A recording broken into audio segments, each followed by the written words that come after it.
Menteri Ketenagakerjaan Yasir Limpo menerbitkan surat tenaga kerja juga harus dilakukan tanpa diskriminasi. Lowongan kerja perusahaan plat merah kembali dibuka. Informatur Sekolah Rakyat mulai melakukan perekrutan guru dan murid.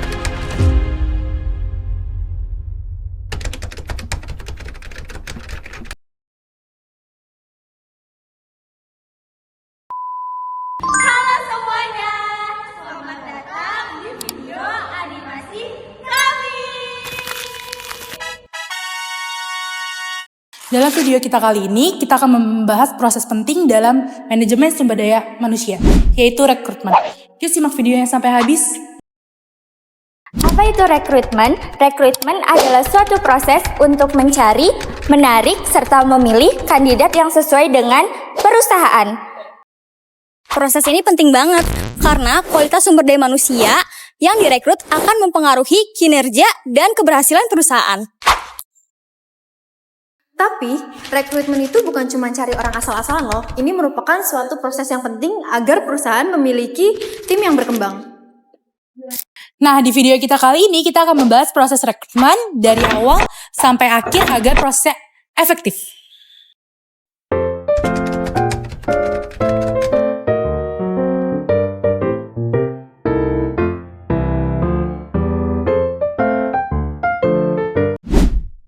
Secara umum, rekrutmen terbagi menjadi dua jenis. Yang pertama, rekrutmen internal adalah suatu proses di dalam perusahaan untuk mencari kandidat baru seperti promosi dan juga mutasi. Biasanya prosesnya kayak gini nih guys. Yang pertama, identifikasi posisi baru. Yang kedua, evaluasi karyawan yang sudah ada. Yang ketiga, seleksi internal. Dan yang terakhir, penempatan dan juga promosi. Yang kedua, ada rekrutmen eksternal, mencari kandidat dari luar melalui situs lowongan pekerjaan, media sosial, kampus, atau job fair. Prosesnya, yang pertama, membuat dan menyebarkan lowongan pekerjaan. Yang kedua, ada menerima lamaran dari luar. Yang ketiga, seleksi administrasi dan wawancara. Yang keempat, tes kemampuan dan psikotes. Yang kelima, pemilihan kandidat terbaik dan penawaran kerja. Proses ini memberi peluang bagi kandidat baru dengan perspektif yang segar. Rekrutmen internal dan eksternal memiliki kelebihannya masing-masing. Yang paling terpenting adalah kita memilih kebutuhan dari perusahaan itu sendiri.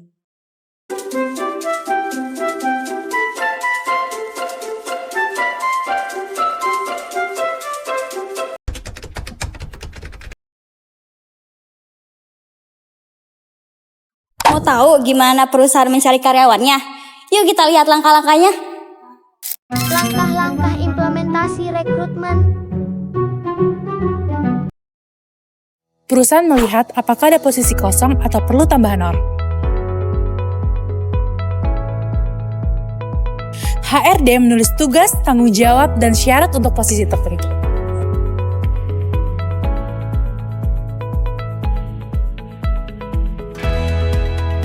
Lowongan disebarkan melalui website, sosial media, ataupun papan pengumuman. HR menyeleksi lamaran yang masuk, lalu memilih yang sesuai.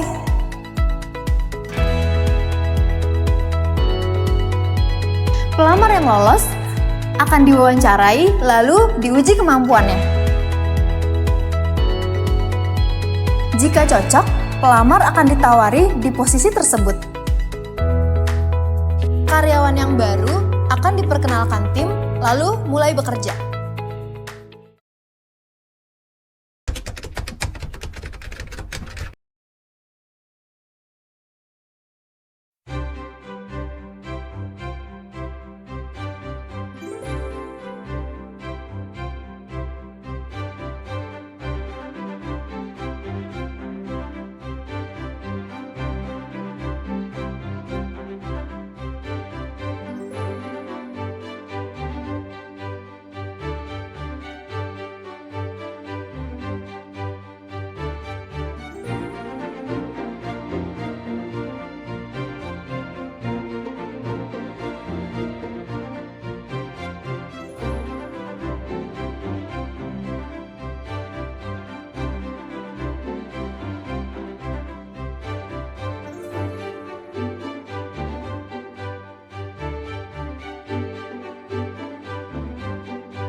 Hai teman-teman semuanya, yuk mari kita simak tahapan rekrutmen karyawan.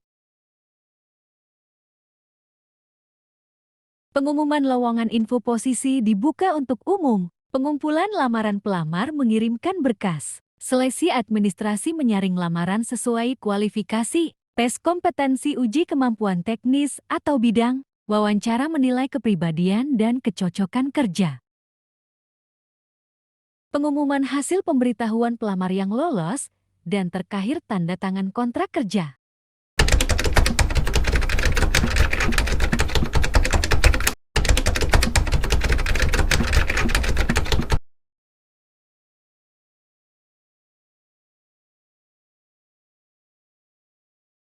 Coba perkenalkan diri kamu. Nama saya Vina, umur 22 tahun, lahir di Jakarta. Kalau disuruh perkenalan diri, coba pakai teknik kini, dulu, dan nanti. Biar jawabannya bisa bikin kamu lolos wawancara kerja. Caranya, jelasin kamu sekarang sibuk apa, terus dulu pernah ngapain, sama apa aspirasi karir kamu mendatang. Contohnya, coba perkenalkan diri kamu. Perkenalkan Bu, nama saya Vina. Saya lulus dari Universitas A jurusan B yang memiliki ketertarikan bekerja di bidang C. Keikutsertaan saya dalam organisasi ketika kuliah ngebuat saya mampu untuk mempelajari bidang C lebih dalam. Di organisasi, saya diamanahi untuk bisa koordinir beberapa tim dan ngebuat kegiatan X, Y, dan Z. Selain itu, saya juga suka ngikut kegiatan lain seperti volunteer hingga seminar yang terkait dengan bidang C. Pengalaman ini bisa membuat saya menguasai beberapa keterampilan seperti E, F, dan G. Keinginan kuat saya untuk belajar dan bekerja sama dalam tim. Ini caraku lolos interview apapun saat ditanya kelebihan dan kekurangan. Di 2023, aku lolos beberapa tahap interview. Aku belajar setiap pertanyaan interview itu ada teknik menjawabnya. Pertama, jika ditanya kelebihan, kamu jelaskan kelebihan diri kamu yang relevan. Terus kamu langsung follow up itu dengan contoh plus angka. Misalnya, kelebihanku, aku adalah orang yang terstruktur. Contohnya saat saya berkuliah. Saat itu saya berkuliah sambil bekerja. Tetapi, saya dapat mengatur jadwal dengan baik. Dibuktikan dengan nilai IPK akhir saya yang tetap bagus dan saya dapat menyelesaikan ratusan proyek saat bekerja. Lalu untuk kekurangan itu jangan humble bragging, dimana kamu sebutin kekurangan kamu, nanti itu malah jadi kelebihan kamu. Jangan gitu, akui aja kalau kamu tuh punya kekurangan dan nanti kamu kasih tahu gimana cara atasi kekurangan kamu itu. Contohnya kekuranganku, aku adalah orang yang kurang teliti. Maka dari itu aku selalu double check dan selalu bawa buku kecil untuk mencatat hal-hal penting supaya gak terlewat. Di CV ini saya lihat kamu pernah kerja ya? Iya Bu, tapi kok ini cuma 3 bulan, ini juga ada yang 6 bulan. Kenapa cuma sebentar-sebentar? Oke, kalau dapat pertanyaan ini, jangan panik. Jawab aja jujur, tapi jangan fokusin jawaban ke kekurangan dari pekerjaan sebelumnya. Tapi fokusin ke apa yang mau kamu cari. Contohnya bilang gini, iya Bu, posisi A itu pekerjaan pertama saya setelah lulus. Walau saya enjoy sama kerjaannya, saat itu saya pengen cari posisi yang lebih bisa manfaatin keterampilan, pengetahuan, dan background saya sepenuhnya. Nah, di posisi kedua, saya ngerasa posisinya memang lebih pas sih sama background. Tapi setelah beberapa lama, saya pengen untuk bisa nggak hanya aplikasiin ilmu yang saya punya, tapi juga bisa handle project, biar bisa berkontribusi lebih ke perusahaan. Itulah akhirnya saya membuka diri untuk kesempatan lain. Oh, terus kalau misalnya di sini nggak cocok, nanti bakal pindah lagi? Nah, pertanyaan kayak gini emang wajar ditanyain sama HR. Karena mereka memang pengen tahu apakah kamu udah riset dalam tentang posisi ini, apakah sesuai sama aspirasi karir kamu, dan apakah kamu bisa jadi pegawai yang cukup loyal. Untuk jawabnya, kamu bisa bilang, 2 pengalaman saya sebelumnya ngasih saya pelajaran yang cukup berharga sih Bu. Sekarang saya jadi lebih paham apa aspirasi karir yang saya punya, dan dari riset saya, posisi ini juga sesuai sama keterampilan yang saya miliki. Apalagi perusahaan ini kan juga salah satu yang paling baik ya di industrinya. Jadi saya rasa ini bisa jadi tempat yang paling tepat bagi saya untuk bisa berkontribusi maksimal. Pertanyaan dari saya, kamu siap gak kerja di bawah tekanan dan ada targetnya? Silakan. Baik, terima kasih atas pertanyaannya Ibu Rafila. Tentunya saya sadar menjadi bagian dari perusahaan ini haruslah cepat dan tanggap dalam beradaptasi dengan culture perusahaan. Oleh karena itu, saya merasa siap untuk bekerja di bawah tekanan dan menghadapi segala bentuk tantangan atau konsekuensinya. Tentunya dalam bekerja, saya berharap bisa memiliki seorang atasan atau mentor yang bisa membimbing saya dalam mencapai target yang realistis dengan strategi yang terbaik. Di samping itu, saya juga akan membangun tim dari rekan kerja yang solid dan kompak, sehingga hasil kerja juga lebih maksimal. Inilah bukti keseriusan saya dalam bekerja bagi perusahaan. Terima kasih.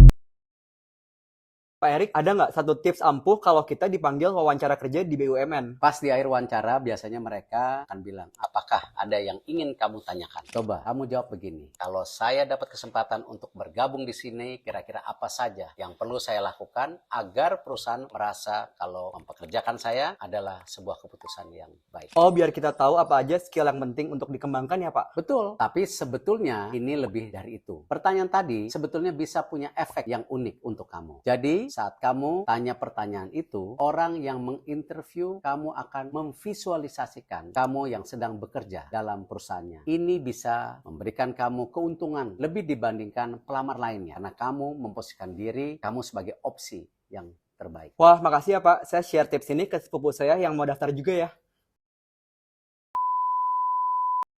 Nah, itu dia proses penting dalam rekrutmen. Dengan proses rekrutmen yang tepat, perusahaan dapat berkembang dengan tim yang hebat. Terima kasih sudah menonton dan semoga bermanfaat. Jangan lupa like, komen, dan share.